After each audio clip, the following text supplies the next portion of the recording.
Hey, everybody, welcome to What Drives Us, episode 508 for August 2nd, 2023. My name is Russell Frost. I have the good fortune to be your host this evening in our adventure into whatever it is we're covering these days. I like to keep things vague. With me tonight, Mr. Mark Coughlin, Mr. Kacey Green, and no less than Paul Guzik. Yay! We have tons of stuff to cover. We hope that Georgia McKenzie may join us at some point this evening. But let's get started, as it were. I was going to talk about Tesla. I was going to talk about the AP Tesla story. And you know what? If you don't know what's going on with Tesla, and you haven't already formed your own opinion, I'm going to suggest that you're probably either A, not competent to form an opinion, or B, you live in a very, very off the grid kind of world. And God bless you for that. So what I want to talk about is something different instead, while mentioning the Tesla debacle. Did I just get an email? Okay, yes, I did. What I wanted to talk about was the last episode of the Automakers. This is the Alex Roy, Kirsten Korosek, and Edward Niedermeyer podcast. Top shelf, absolutely wonderful podcast where they talk about the news. They interview players in the business. They're all deeply involved in it, and they do some really, really solid, good work because it's just basic storytelling, basic information sharing. This week at the end of the show, sort of as an afterthought, came up Van Moof.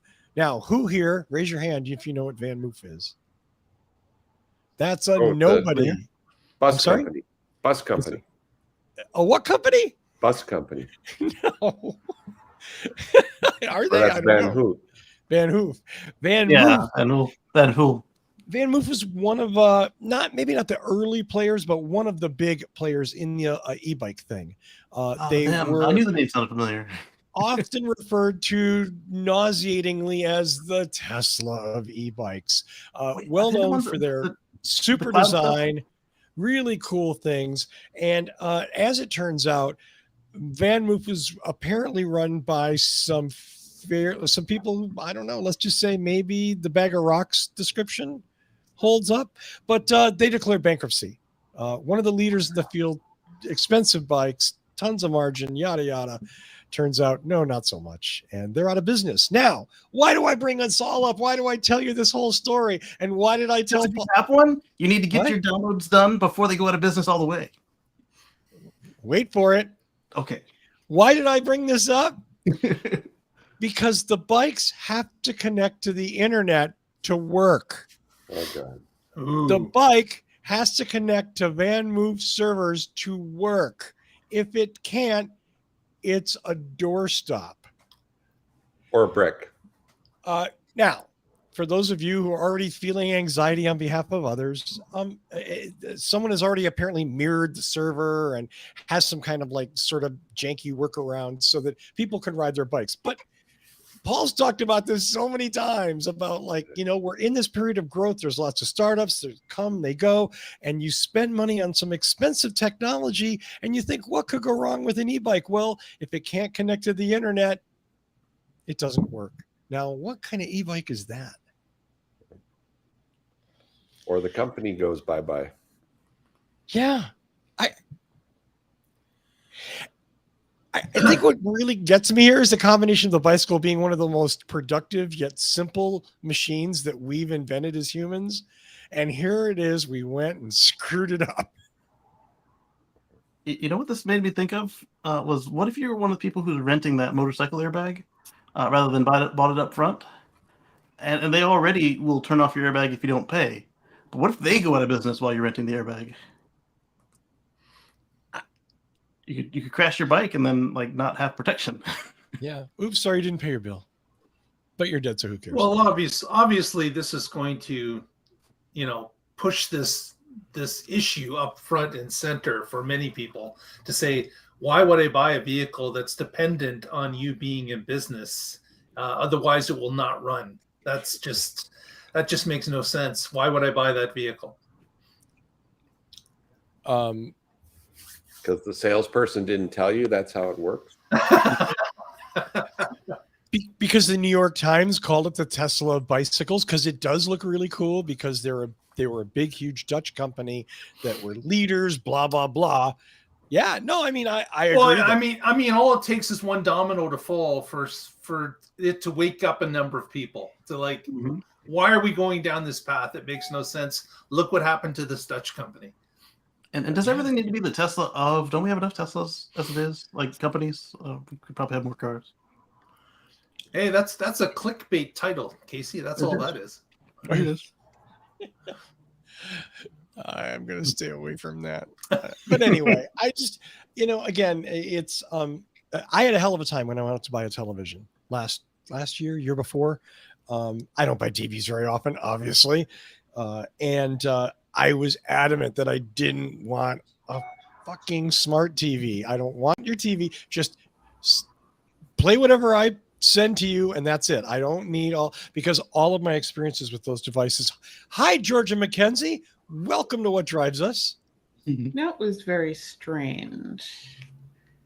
That was me on my previous TV. Like I didn't want any of that smart stuff, and then I realized I could block everything through DNS, and save the money on the ones that come with And ads. then the TV doesn't work. Yeah. Block everything with DNS. And that's the thing, is it's not enough to sell you a TV. Now it's sort of like the printer ink thing, where we have to sell you a TV and then we can sell your metrics and da da da da da da. Mhm. So that's it, kids. Hey, Fan Moof e-bikes, they were really awesome until the they weren't. company went. I'm not even going to ask why we were talking about smart TVs. Because Oh, you Like can if ride them Samsung to went out of work. business, your TV stopped working. Yeah. Except this is your bicycle, your transportation. Like I was in the neighborhood chats, and somebody got evicted, and they came back, and their bikes were gone, and they're like, "I have no transportation to get to work."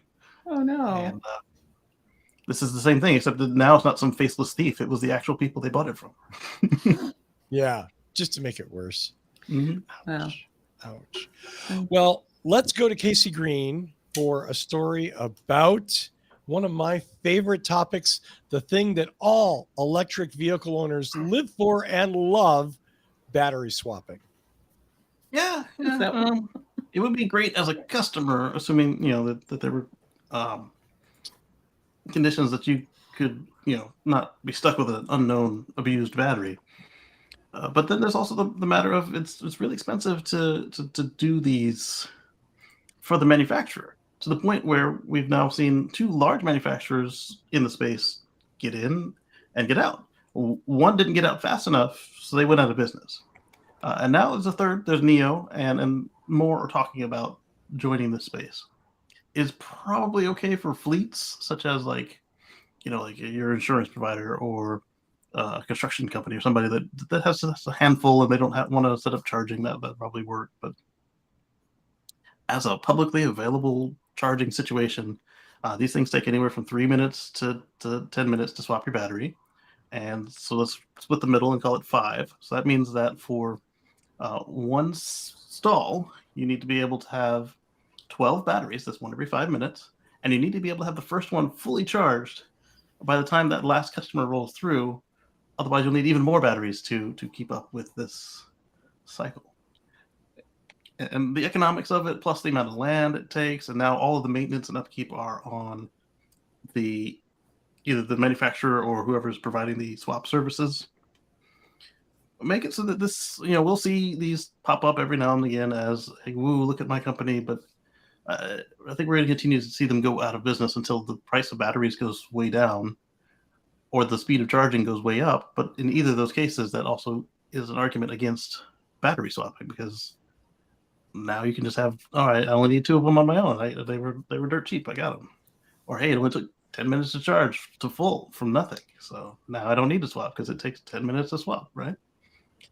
And so, not the MSN aggregated it, but Top Speed had an article on, and they called it "Why Automakers Aren't Even Considering Battery Swapping for EVs." One other thing that they brought up that I didn't even touch on is now you also have to have a common battery, or you have to have enough batteries for each model that you support. So instead of, if you have that approach, if you have 3 models, now you need Well, let's just say you have 2 models. Now you need 24 batteries instead of 12 to be able to complete your cycle. And so that's why we aren't going to see battery swapping become mainstream in any large place. So they tried it. The first one, like I said, tried it better place in Israel because they figured Jerusalem even, I think, because it was a smaller area they could service with smaller number of Tel stations. Aviv. Tel Aviv? I was Tel Aviv, I think. Yeah, Tel we Aviv. had Michael Granoff on the show. Yeah, and so they it didn't work for them either. And then they they kind of close out with an aside to Toyota's 745 mile solid state battery. The same thing that they've been promising every 5 years for the past 30 years. So I wanted to bring that up for discussion and see what you all thought. It's interesting that that many automakers believe that this is a solution. I'm not really sure why they believe it's a solution because they've seen others come and fail at it a few times. Vehicles that have somewhere between 400 and 500 kilometers or 300 miles of range is it's proving to be the standard at this point out there as far as electric vehicle charging goes. But being able to swap the battery, like Kacey said, unless it becomes extremely cheap, it's probably not gonna work all that well. I think about the little scooters that are in Asia, typically Asian countries, where they have like 2 swappable batteries that are underneath the seat, and when they get Igoguru and the Japanese coffee. That seems to work okay, but those batteries are cheap. You bring them to a convenience store, you plug them into an array that charges it, you grab 2 more, you pull them out almost like jugs of milk, and you drop them into the seat and shut the seat, and away you go. That seems to be something that's working. It's just that when you've got a battery that is so much larger and so much more heavier, and of course automated machinery, lifts and such are going to be required to move that battery in and out, it becomes problematic, costly, and really, I don't see a need for it based on the trends or the evolution of EVs to this point. Well, plus consumers would think that the battery they're going to get is crappier than the one they gave them, right? Yeah. And how's to know if it's any good? Yeah, NIO was the latest one to do this, and on their newest cars, like if they had a cutoff date, and if your car was purchased after that date, it doesn't include free, or not necessarily free, but it doesn't include swapping at all. You have to pay extra to re-enable swapping, and then you can swap for whatever the terms were to begin with. Either it's per cycle or X amount of miles or months or whatever. And actually, to Paul's point, a company that was just introduced to Canada recently, VinFast, which is a Vietnam company, they were coming into the Canadian market with EVs, and they were saying, you can't buy the battery. The battery is leased or rented from us. And after the first month of sales lackluster, that policy was abolished, and all of a sudden the battery came with the car. So that's another example about people thinking that they're not going to get a good battery, or you may have to swap it out a few times to get yourself a good one. And why do you want to do that? Right. Or you've paid off the car, but you still have monthly battery payments. For the U.S. stock, they actually changed the policy while they were on the ship. So like you all of a sudden your car was the battery price more expensive than what you thought it was going to be. This, with absolutely nothing against Mr. Michael Granoff, who was a wonderful guest. And I, from my experience with him, and genuinely believed in what he was doing. And I think it was a great idea. That said, everyone pretty much since then uses battery swap as a stock pump, as a look at us, as a PR thing. Because let's be clear, how many great electric vehicles are easily swappable? And I mean easily, because ain't nobody doing it. The better ones are built in difficult places to get. They're armored. They're not the kind of thing where you just go in where a robot arm goes under your car, magically detaches the battery and then replaces it. That's just difficult. And if the car is dirty or covered in snow underneath, all that grit and stuff could get into the mechanism. It's not practical. Yeah. Yeah. So Tesla built all of the Model S's and X's through 2021 with this capability. They ran it for what, 3 months, Mark? It didn't last very long. They gave up almost immediately. And then when they were doing it, it was like lackluster. You had to set an appointment, you had to prepay, and it cost more than supercharging. And people are like, Plus the concern of, do I get a crappy battery? And on top of that, Tesla wanted you to come back and get your original battery because they were giving out new batteries. And so if they gave you a new battery, they would we want our new battery back. Yeah, exactly. So not only did you have the concern about getting a crappy battery, Tesla didn't want a crappy Tesla battery. didn't want the crappy battery. Yeah. yeah. Yeah, which again sort of undermines the argument about how reliable battery electric vehicles are. Like, everybody's concerned about the quality of the batteries, and guess what? They're legitimate. They're legitimate concerns. It's the abuse. Like think about rental cars. Same thing. Exactly like that. I totally understand. I agree. It's just, but it is funny. It is ironic. Some people, like all their possessions, treat them like crap, and you don't want that stuff. No. No, I don't. I mean, think about it. If your phone had a replaceable battery and you're at the airport and there's a machine that says, we'll swap your battery for $25, how many people would do it? No one, because you're going to go, well, I'm going to get a real crappy battery if I do this. And then mine that just needed a charge, they're going to give it to someone else. Exactly. Yeah. So yeah. It's just a bigger scale than your phone battery. Yes. 9,000 of them. Yeah.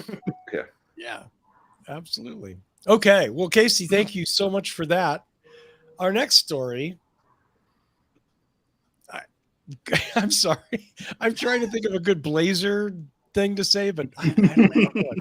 So our next story comes from Mark Coughlin about the Blazer, which leaves me speechless.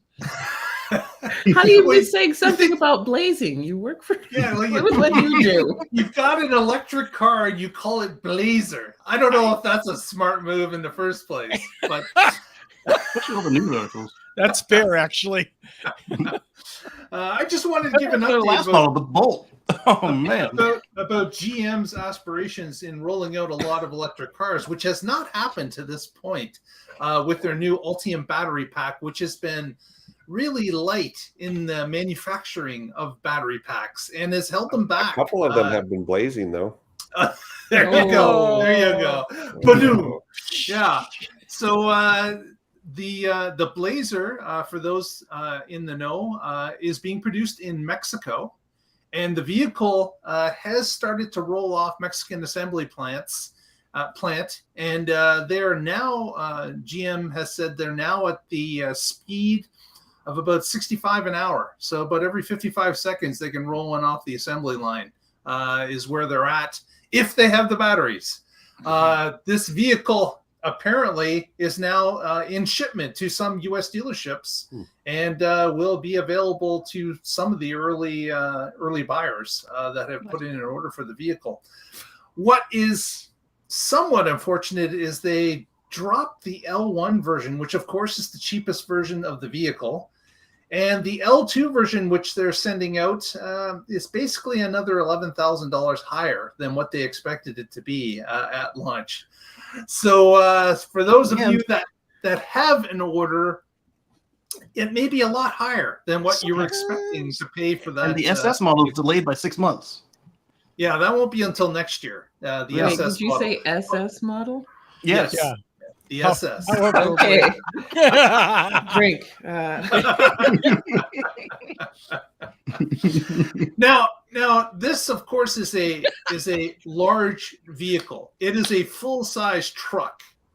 So it's not going to be incredible in range, and I believe the L2 it's going to have the EPA has indicated it's about 269 miles of range. So it's a little bit under that 300 magic 300 mark, but this is a larger vehicle as well. Just kind of disappointing that you would want the first vehicle to be coming out at the price range you had indicated, first off, and to have the options that you had indicated. Now, with GM's problem with getting batteries, the Ultimate batteries, maybe it is a issue that, you know what, we have to sell a vehicle, we have to get this rolled out, but in order to make a profit on the vehicle, we have to charge more and release a vehicle that's at a different level, a spec than what we originally had wanted All it the to. companies are doing that. They're selling the high trim, high profit versions first, and are reluctant to bring out the affordable ones that they talk about. But if that's the case, Paul, they'd be selling the SS version, which is the top of the line, which I believe is $75,000. Probably that one might use supply different chain motors. issues preventing that. Yeah, maybe. But I think GM, obviously they're having issues with the battery, supplying it in enough volume. They've even slowed down and stopped the delivery truck up here in Canada that they've been selling. Oh yeah, the brake drop. Yeah, the brake So drop. that has been stopped because of lack of battery. So you mean the SS could be sunk? And the 3 battery plants that they have starting up in the United States, Michigan, Ohio, and I believe maybe Indiana. Tennessee, maybe. I was thinking Indiana, Mark, but I'm not sure. They're having issues scaling them up. So they're coming online, but they're not coming online fast enough to supply the Lyric, the Hummer, the Silverado, now the Blazer, and in the spring, the Equinox, which will be an even higher volume vehicle. So GM's got supply problems, and they're going to have to work really hard to get those battery plants up and running faster and producing more and more, because they've got a lot of high volume vehicles that are coming up. And based on the Blazers release, it's been lackluster performance on getting those battery packs. So that is an issue for them. If you've got a reservation in for an Equinox, which will be the high volume vehicle, because it's supposed to start at 30,000 US. But as we just saw with the Blazer, the lower trim disappeared when it came to production. So be prepared, people. If you've got a reservation, you're not quite sure what's going to be happening, it is something that you need to keep your eye on as they get closer to starting to roll these lines out. Yeah. So I'm looking at this picture and I'm thinking 2 things. First, it's smaller than my Model X, if it's anything like the gas Blazer, and it's got less range than my 5-year-old Model X. That's disappointing. And also, could this be the Chevrolet version of the Lyric? I'm looking at the beauty shot they gave us, and it looks a lot like the Lyric. No, it's not. It's not, okay, because No, I know they like to share platforms. The Lyric is yet? Yeah, they're making Lyrics. Again, low volume is the problem. They're not producing, and the Lyrics are being made in Tennessee, and they're not rolling out very quickly. There's been more in stock than has been over the past 4 months, but man, it's been a slow rollout. And again, this is a Cadillac. The Lyric is a higher end car as well, probably about 69,000 Canadian or 60,000 US. Not a bad spec or trim for what you get, but the problem has been volume. Nice. All of these vehicles are using the Ultimate battery pack, and that's where it seems to be the bottleneck. Yeah, same like I said with that work truck. The reason that they didn't do the 49, they picked that price because Ford and Tesla both said they were going to start at that $40,000 mark. So they said we're going to do $49,999, work truck only, companies only, blah blah blah. And then the thing finally comes out, $79,999, companies only. You can only buy it if you have a fleet manager, and I mean it does have the range they promise, but man, $80,000 for a vinyl floor, vinyl seat work truck. I mean, it does have a nice little 5-inch screen in it, but geez. It's going to be tough for GM to make money. Like, that's the issue, is if you start rolling these things out in volume and you're not making a margin on it, that's a quick way to bankruptcy. So you've got to get all the factors correct. You got to get production that's happening efficiently. You've got to get the volume correct, and you've got to get the sales, and they all have to work in tandem, or you're in trouble. I do think, and forgive me, was it Paul that said this earlier, that we're seeing a pattern, and the pattern, whether or not it makes logistical or business sense or whatever, the pattern is really clear. Hey, I'm going to make a X $1,000 electric vehicle and everybody's going to love it. And when it comes out, it's X times 3. And then because stuff, legitimate stuff, maybe, I'm not saying all illegitimate, but I mean, again, the pattern is really clear. It's going to cost X. No, it's going to cost 3 times X. Right. Or at least 2X. Yeah. Half the volume. Yeah. And I don't know. I mean, I guess that's just the way, right? They announce a low price and then don't deliver it. And Yeah, I mean, I don't think Ford ever shipped a $40,000 Lightning truck that They did about. for like 2 months, and not very many of them, and then they were gone. Yeah. I mean, it's really manipulative, I guess. It's disingenuous. You mentioned manipulative. Think about this, though. They've all copied that whole Tesla reservation garbage. So now they're taking these $100 to $1,000 to $5,000 to $10,000 interest-free loans from these customers, only to say, "Oh, by the way, we're not making the one you ordered. Do you want your money back?" Says everyone making EVs almost. Yeah. Let's go to our final story, to Georgia McKenzie. And Georgia, the answer to this is of course not. Silly you. Okay. Oh, wait. You know what? Can I interrupt? Sure. Please. Your self-control during the SS mentions was glorious. It was very hard. It was visibly enjoyable. I'm just trying to keep everything back here where it's safe and not out here, out of the mouth where it's not safe. If you're not familiar, this is actually a long, like decades old sport super sport designation that GM has used. Aside from the unfortunate historical reference. And I am a student of history. Yeah. Anyway, I'm sorry, Georgia. You know what though? That was already a thing before they even came out. Like nobody stopped them and said, "Wait a minute." You might want to just change your mind on that. You were using it, and then this thing happened. Once Dare I again, my suggest that Ask the a white Black guys who- Person service is here for you. Yeah. Contact Georgia McKenzie. Ask a Black person. That way we can fix this before it becomes a joke. Thank you. You mean, wait a second, the white guys in Detroit who golfed at non-Jewish clubs came up with something that may have been a little racially insensitive? I don't see how that's possible.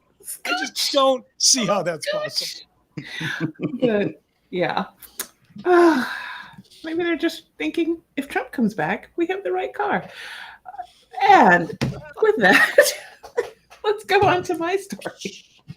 Seriously Thursday, folks. That's right. Hey, you remember all that about remote working and how, we're not producing as much due to remote work, or, it's actually better for you physically. And they've been trying to get us back into an office and back commuting, back on the roads, back in our cars, basically adding more pollution to the atmosphere, instead of sitting in our pajamas and only polluting the people living with us, because we really have got to change our clothes, stop wearing the same thing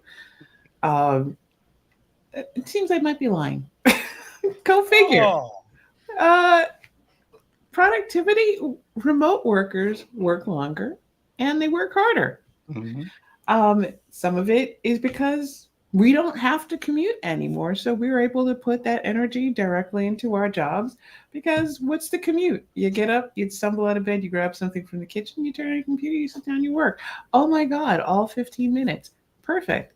And sometimes it's because we really want this to work out. So we're going to double and triple check our work. We're going to pour ourselves into it and make sure this project is a success, because we want you, our bosses, to say, yay, my remote worker did a fantastic job. I really actually don't need this commercial real estate for much. Maybe I can downsize that instead of downsizing them and trying to claim that it's a huge savings to the company. So there you have it, folks. I mean, it's a pretty simple article in the Hill. Basically, we're we're doing all right. We're actually doing great. Worker productivity is great.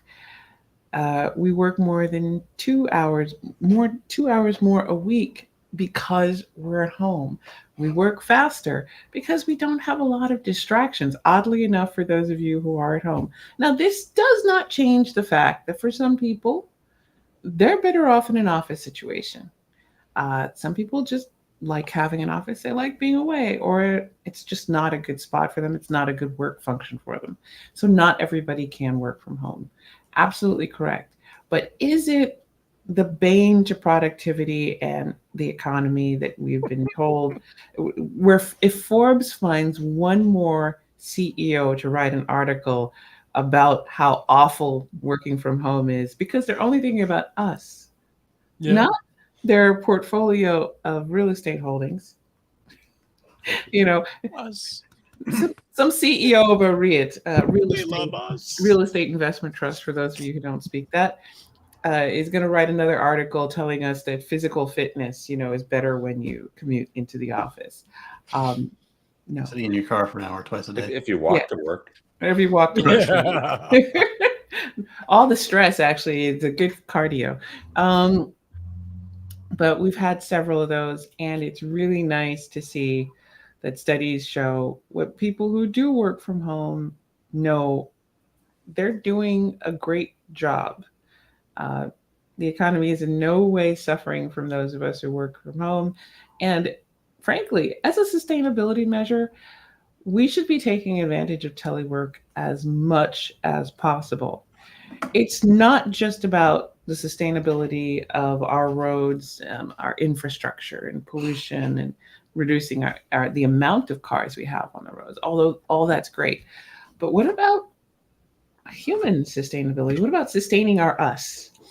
That extra time that people are using to work from home to get a fuller night's sleep, to get some exercise, to eat healthier, more home cooked foods. That's beneficial. The mental health benefits alone are good for you. So kudos to the Hill, and a big fat clown car horn to one. I'm pretty sure Bloomberg or Forbes, somebody's going to come up with the next article. So to whoever is writing that, one clown car horn for you. That's awesome. I need that. Whatever the cats are yelling at me for nothing in particular. They have everything. I just want to. I love how we had this heinous pandemic that killed millions. That's still going on for people. That's still going on. Massive Still going variant on. up there. Still in various mutations, and what's even more fun is like airborne leprosy. Now, who did that? But where I was going with this was we literally saw, look, cleaner air, quieter roads, less traffic. It happened. Yet none of that. We're just like, we have to We're rush being back. gaslit endlessly. And the most amusing thing for me is watching big talking execs talk a lot of shit about work from home. And y'all's favorites, Muskrat, and a few others who just come out and say bullshit about people who work from home. Sorry to listeners, but I'm going to be bullshit. And I'm always I've worked directly with executives.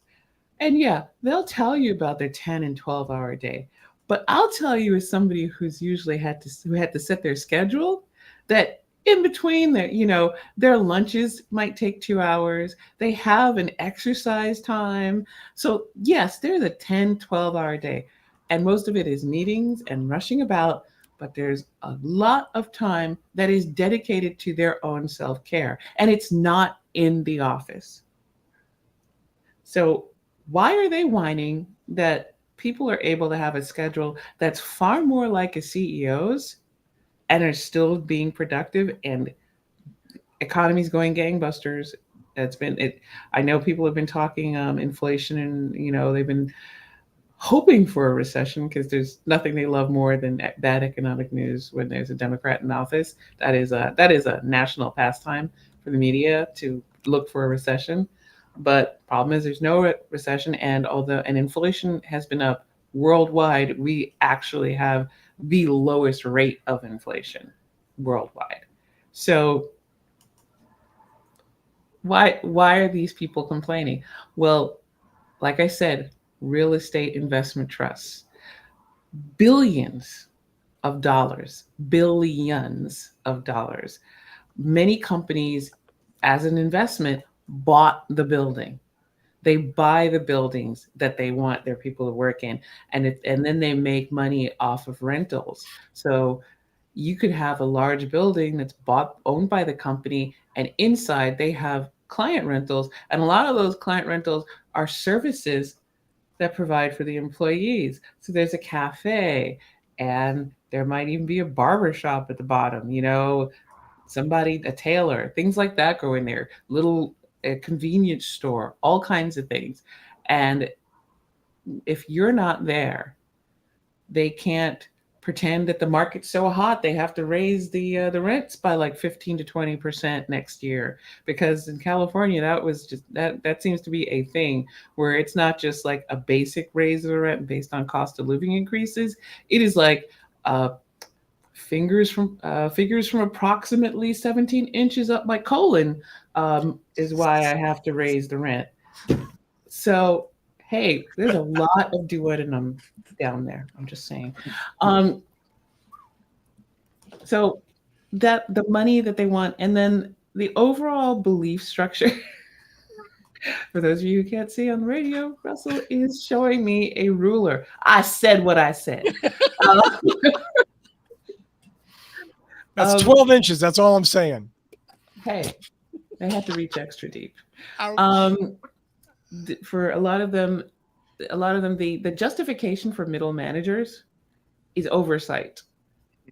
So if you're doing great work and you're not being physically monitored by the company, do they really need those layers of managers over you? See, that's why AI is being targeted at lower level positions, because they want to say that those are the unnecessary ones. And it's like anybody with 2 brain cells to rub together can go, which seems to be the real redundancy? The people doing the physical labor that actually makes us money, or the people managing the people? Can't ask that question now, can't you? So that's what's going on there. And I'm really glad that studies are showing that it's all bupkis. Yeah, I have one of those good middle managers that like you can just turn the stuff into them, and they do whatever they do to it, and they turn it into their boss. That's the thing, that it's on the layers.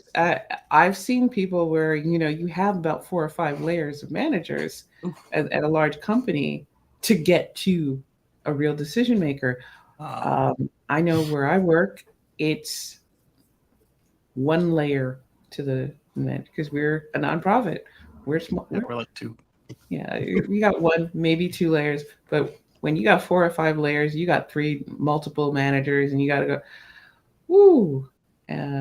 People talk a lot about unions. They say a lot of crap about unions and how, well, I can't do that. That's not my job description because we're union, and you got to go to this person. Hey, ain't nothing new under the sun, baby, because you can be non-union and work in a non-union area and have to go from point to point to point to get something done. That's just the facts. But yeah. So that's that. I don't good water cooler discussions like. I don't want water randomly showing up behind you talking about nonsense that's not anything to do with what you need to do or they need to do. Mostly it's talking about other people's business. Yeah. And you know what my feeling is about other people's business? Am I involved in that business? No, it's not my business then. There you go. I don't care. Leave me alone. That's all I got. Let's do some shout outs and go home. Thank you, Georgia. We are going. We have like 2 other stories. We're doing 1 apiece tonight, and I'm okay. Yeah, that's okay. There's more weeks. Movies. Whatever works, Russell. Thank you so much. Let's go to Paul Guzik.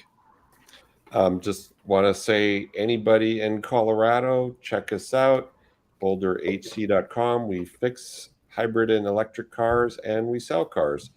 And anybody in Colorado, Google Colorado EV tax credit. This month, the state is coming up with new rebates and kind of a cash for clunkers thing. If you have an old crappy gas car, you can get up to $6,000 trading it in on a new Nice. EV, in addition to any federal money. So I think Colorado, once again, is now the king of EV rebates in the country.